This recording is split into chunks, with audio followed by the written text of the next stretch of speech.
아이가 학교 가는 첫날인데 옷을 막 갈아입어요. 옷 왜 갈아입을까요?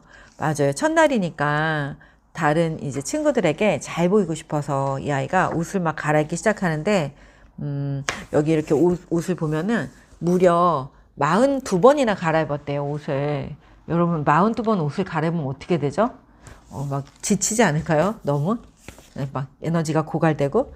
42번이나 갈아입었는데 갑자기 42번을 막 갈아입다 보니까 이렇게 변하는 거예요, 몸이. 이렇게 확 변해버렸어요. 그래서 학교 가기를 포기해요. 아이들한테 잘 보이고 싶어서 옷을 막 그렇게 입었는데 이게 끔찍한, 한 번도 상상해보지 못한 모습으로 모습이 변한 거예요.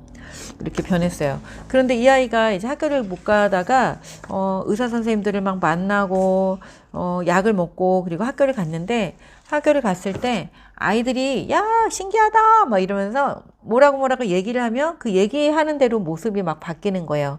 밖에 있는 사람들이 말하는 대로 모습이 이렇게 막 바뀌는 거예요. 그래서 이제 가족들이 많이 고민을 해요. 엄마 아빠가 여러 전문가들을 부르고 전문가들이 막 와서 아이를 이렇게 막 살펴봐요. 그리고 아이에게 엄청난 양의 약을 투여하죠. 그러자 아이가 또 이렇게 약 모양으로 바뀌고 막 이래요. 그런데 나중에는 뭐 어마무시한 모양으로 막 바뀌어서 텔레비전에도 나오고 막 이렇습니다. 나중에 보세요. 그리고 결국에는 이렇게 집 모양으로 바뀌어요. 집과 하나가 되어보자 막 이렇게 했더니 뭐 환경치료사인가 이런 사람이 와갖고 집과 하나가 되어보자 이랬더니 집 모양으로 바뀌게 돼요. 그러자 지나가던 이제 할머니가 이상한 이제 소리가 들리고 막 이러고 이 사람들이 이제 많이 모여 있고 하니까 할머니가 왔어요. 그래서 얘는 지금 얘를 보면서 할머니가 실례합니다 이러면서 들어와가지고, 오래돼가지고 생각이 안 나서 그렇습니다. 잠깐만요. 얘한테 콩을 줘요. 이 콩을 먹으면 낫는다 이러면서 콩을 먹을래? 라고 하는데 얘가 안 먹겠다 그러죠.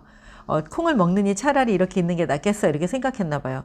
그러다가 나중에 이렇게 사는 것보다 그래 콩을 먹는 게 낫겠어 이러면서 콩을 먹어요. 자, 그러면서 이제 콩을 이렇게 먹자마자 콩을 이렇게 넣어줬거든요. 근데 콩을 먹자마자 얘가 이렇게 딱 변해요. 자기 모습으로. 그리고 이후에는 어떻게 되냐면 친구들이 뭐라 그러든 말든 이렇게 자기가 좋아하는 콩을 이렇게 먹는 아이가 되었어요. 자, 여기서 콩이 이제 굉장히 상징적인데요. 이렇게 상징적인 이 메타포 안에 뭐 여러 가지가 들어있죠. 여러분은 다른 사람들의 눈치를 보느라고 내가 괜찮은 사람으로 보이기 위해서 내가 좋아하는 거 또는 나 원래 이런 사람이야 라고 말하고 싶지만 그 참고 있는 어떤 게 있나요? 이렇게 자기가 좋아하는 어떤 것을 그 아무것도 아니잖아요. 사실은 나 콩 좋아해 라고 하면 되는데, 아이들의 세계에서는 콩을 좋아한다고 하면 어쩌면 야, 쟤 콩 먹는데 으악 콩을 어떻게 먹어 막 이러면서 애들이 그렇게 반응할 수도 있어요. 저희 아들 이야기 잠깐 하면은 얘가 저는 이제 카레라이스가 제 장기 중에 하나거든요. 그래서 카레라이스를 잘 만들어 주는데 아기 때부터 카레라이스를 잘 먹었어요. 신기하게도 아기들 카레 안 먹는 아이들이 많이 있는데 얘는 아주 아기 때부터 카레를 좋아했어요. 카레에 당근이 들어가잖아요. 그 당근을 너무 좋아했어요. 근데 어느 날 유치원에 딱 다니게 되었는데 유치원 아이들이 아마 당근을 이렇게 골라냈나 봐요. 당근 안 먹어. 당근 냄새가 이상해. 뭐 이렇게 했나 보죠. 또 식감도 그렇게 아이들이 좋아하는 식감은 아닐 수도 있고.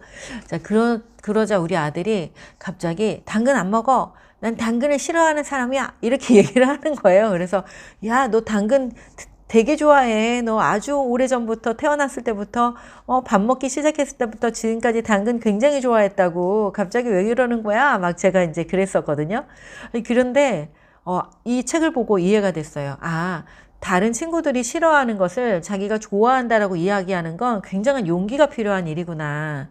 어쩌면 아주 높은 자존감이 필요한 일일 수도 있겠구나 이런 거요. 그리고 저를 한번 들여다봤죠. 저는 이 책을 마음이 머무는 페이지 한번 있으신 분은 읽어보세요. 오늘 여정 끝난 다음에. 이 책이 제 인생책 중에 하나인데 제가 너무나 많은 페르소나를 가면을 한 10개쯤 쓰고 살았다 싶게 가면이 아주 두꺼운 가면을 쓰고 살았죠. 바로 선생님의 가면. 그래서 잘 때도 선생님, 일어날 때도 선생님, 엄마는 없고 그냥 집에서도 선생님, 나가서도 선생님. 그렇게 살았어요. 근데 저는 그렇게 사는 게 성공적인 삶이라고 생각했고, 성공하는 사람들은 언제나 하나의 페르소나를 잘 유지하면서 자고 일어나도 선생님은 선생님이어야 돼. 네, 그리고 휴일에도 선생님은 선생님이어야 해. 이렇게 생각하고 살았어요. 제가 알고 있는 세계 안에서는 그게 정말 좋은 삶이고 훌륭한 삶이라고 생각했기에 저는 그렇게 기꺼이 그렇게 제 삶의 모든 시간을 전체를 다 선생님이 되는 삶에 투자를 한 거예요.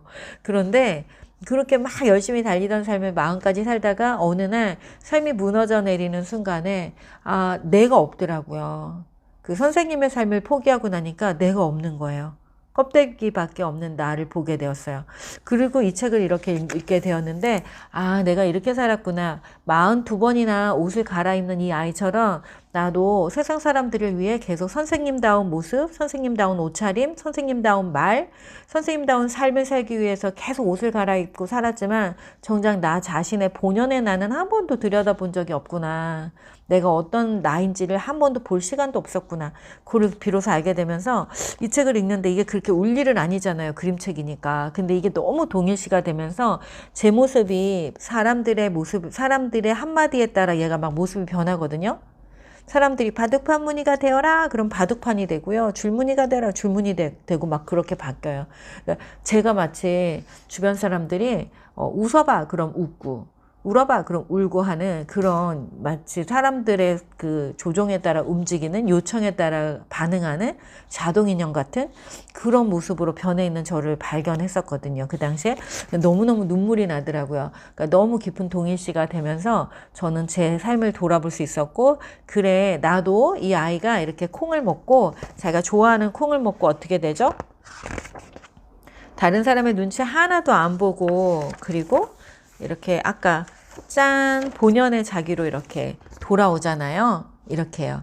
여러분도 내 안에 내가 부끄럽다 생각하는 사람들의 눈치를 보느라 내 페르소나를 지키느라 돌보지 못했던 나의 그림자가 있다면 이제 기꺼이 그 콩을 먹으시고 그리고 이렇게 통합된 나로 이 콩을 이렇게 언제 어디서든지 좋아하는 왜 이렇게 책이 붙어서 잘 안 넘어가나요?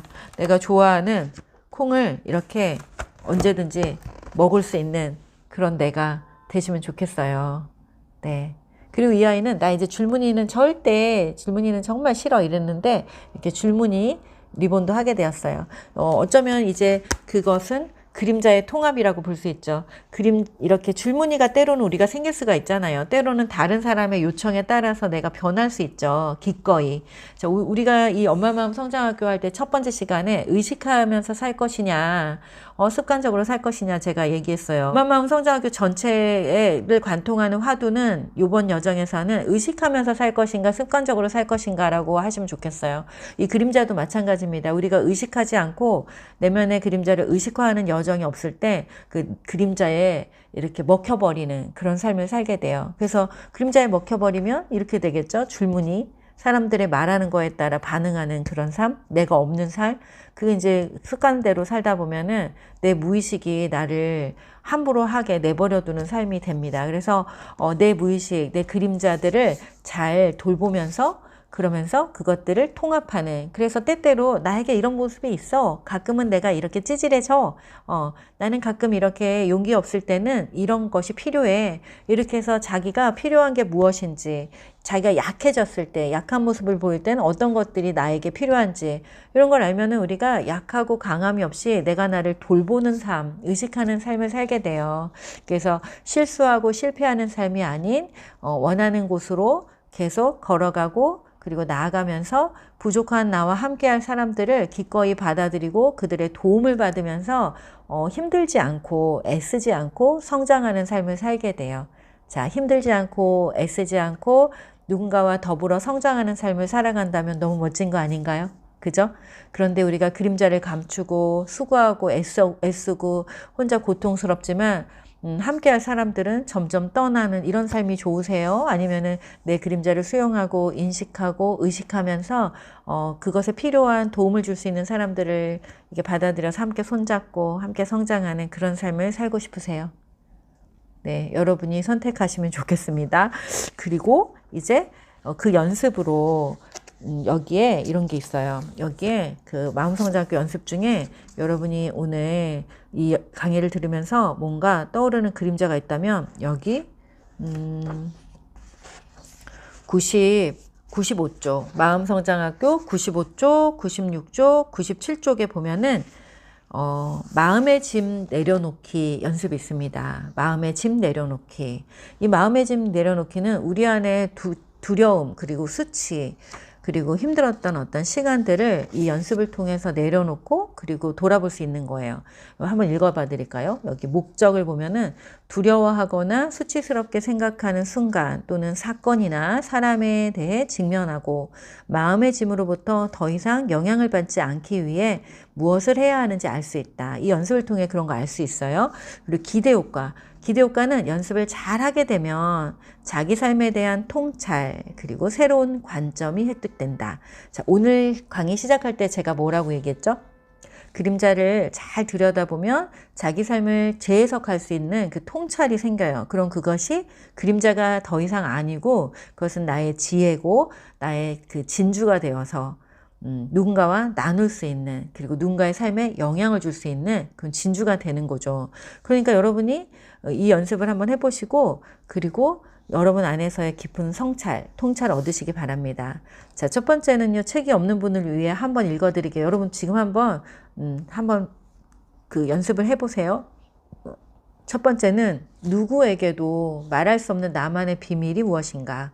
자, 아까 줄무늬가 생겼어요에서는 나는 콩을 좋아하지만 콩을 좋아한다는 걸 차마 말할 수가 없어. 그래서 콩을 먹기를 멈출 거야. 참을 거야. 이게 얘 비밀이었어요. 자, 그림책이라서 콩 먹는 이야기로 나왔지만 여러분에게는 또 말할 수 없는 어떤 비밀이 있을 것 같아요. 누군가에게는 그게 가족 컴플렉스일 수도 있고 또는 자기 자신에 대한 어떤 컴플렉스가 될 수도 있고 뭐 관계의 문제일 수도 있고 여러 가지가 있겠죠.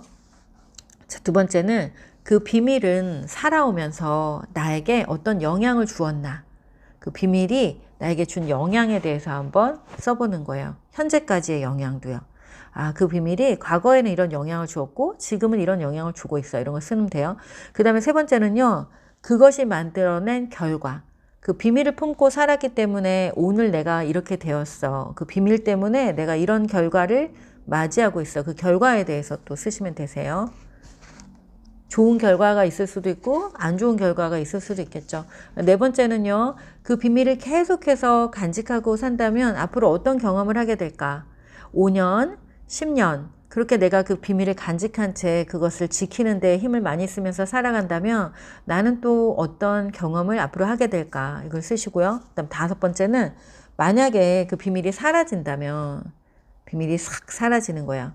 눈을 감고 있다가 눈을 딱 떴는데 비밀이 하나도 없어졌어요. 나는 아주 깨끗하고 내가 원하는 어떤 상태가 되었어요. 그렇다면 지금 그 비밀이 사라지면 당신은 어떤 모습으로 지금 존재할까요? 그리고 어떤 마음을 느끼면서 살아갈까요? 지금 어떤 마음을 느끼게 될까요? 비밀이 다 없어요. 아까 그 줄무늬가 생겼어의 꼬마애가 이렇게 속내일을 입고 짠 이러고 서 있는 모습 있잖아요. 그런 모습으로 지금 내가 아무것도 없는 그런 모습으로 바뀌었어요. 그럼 여러분 어떤 느낌일까요? 자, 그리고 6번이네요. 6번은 그런 5번과 같은 짠 나는 다 괜찮아. 나는 다 좋아. 라는 그런 어떤 상태가 되었을 때 그것처럼 되기 위해서 지금 당신은 무엇을 할 수 있을까요? 내가 지금 할 수 있는 건 뭘까요? 모두 한번 적어보세요. 모두 떠오르는 대로. 그리고 7번. 자, 지금까지 이렇게 코칭을 6번까지 했는데 이 코칭을 하면서 어떤 마음이 올라오나요? 또는 어떤 통찰, 성찰, 알아차림, 배움, 깨달음 무엇이 있나요? 그거 한번 적어보세요. 자, 그리고 이것을 딱 한 다음에 산책을 한번 나가보시는 거예요. 이런 성찰을 가지고 산책을 쭉 나가다 보면 아마 이전에 느끼지 못했던 감정, 이전에 깨닫지 못했던 것들, 이런 것들이 더 깊이 느껴지고 수용되고 받아들여지면서 좀 더 가벼운 삶으로 나가게 되실 겁니다. 자, 오늘 여정에서 정리하면서 자, 그림자라는 것은 우리가 평소에 두렵게 생각하는 것들, 내가 내 것이 아니라고 생각하는 것들이 바로 그림자고요. 우리가 진짜 성장하고 싶다면, 정말 리더가 되고 싶다면, 그리고 좋은 어른이 되고 싶다면 바로 그 두려워하고 있는 그 지점, 그 그림자를 깊이 들여다보는 여정이 그 시작이 될 것입니다. 개성화의 과정, 내가 온전한 나로 살아가는 과정의 그 첫 번째 관문은 바로 내가 두려워하는 그 그림자를 맞아들이는 시간, 그 시간으로부터 시작된다는 거를 잊지 마시고요. 그리고 그림자를 잘 통합했을 때 우리는 내 부족한 점을 내 스스로 돌보고, 그 부족한 점으로 인해서 실수하고 실패하는 삶이 아니라 그 부족함 덕분에 누군가와 함께하고 도움을 받을 수 있는 풍요로운 삶으로 가게 된다는 거. 그리고 무엇보다도 그 그림자는 사실은 여러분이 알고 있는 것보다 훨씬 많은 나의 본연의 나에 대한 DNA를 갖고 있어요. 보물창고죠. 내가 지금까지는 세상에서 이렇게 사는 거야, 이렇게 사는 거야, 이렇게 사는 게 좋은 거야 라고 해서 그 방식대로 살았다면, 여러분이 그림자를 통합하는 그 과정에서 이제는 내 존재가 알려주는 방식대로 살아갈 수 있게 될 거예요. 존재가 알려주는 방식대로 살아간다는 건 얼마나 멋지고 얼마나 자유롭고 얼마나 여유 있고 그리고 창조적인 삶인지 모릅니다. 네, 제가 그렇게 살고 있어요. 네. 자, 저와 함께 오늘 1시간 동안 이렇게 했는데요. 깊은 상처, 그리고 그림자, 그리고 그것을 쭉 보여줄 수 있을 때 우리는 그때 비로소 남과 다른 차별화된 내가 보여지기 시작해요. 여러분이 보여줄 수 있는 모습만 보여준다면 마치 공장에서 가지고 온 나처럼, 백화점에 진열된 나처럼 모두 똑같은 비슷한 내가 100개, 1000개 있는 나와 같은 그런 삶이라면 정말 본연의 나는 그 상처와 아픔과 고통의 시간을 견뎌낸 나, 마치 이 손금처럼 내게 새겨진, 아까 우리 선생님이 이렇게 시접을 접으셨다고 한 것처럼 내 안에 그 접혀진 시접들이 쫙 펼쳐질 때 그 어디에서도 볼 수 없는 그 아주 예쁜 이불 보자기가 쫙 펼쳐지는 것 같은, 아주 예쁜 나비의 날개가 펼쳐지는 것 같은, 다 다르잖아요. 다 다르잖아요. 그게 바로 우리가 되는 여정입니다. 마지막으로 시 하나 읽어드릴게요. 상처가 꽃이 되는 순서라는 복효근 시인의 시인데요. 상처에 대하여 라는 시집에서 나오는 시인데요. 고개 중에 한 부분이에요. 향기가 배어나는 사람의 가슴 속엔 커다란 상처 하나 있다는 것. 잘 익은 상처에선 꽃향기가 난다. 여러분에게는, 여러분의 상처에서는 꽃향기가 나나요? 아니면 어떤 가까이 가고 싶지 않은 그런 악취, 그런 냄새가 나나요? 우리의 상처는 누군가에게 향기로 전해질 수 있는 그런 보물이라는 거. 그래서 이제 더 이상 그 상처가 상처로 머무르지 않게 잘 아문 흉터, 잘 아문 이런 흉터가 되어서 이제 그 흉터도 보여줄 수 있게. 그래서 그것이 누군가에게는 교훈이 되고 누군가에게는 또 길을 잘 갈 수 있는 그런 어떤 이정표? 이정표가 되고, 그리고 누군가에게 멘토가 되시고 향기를 전할 수 있는 그런 삶을 살아가시길 바라요.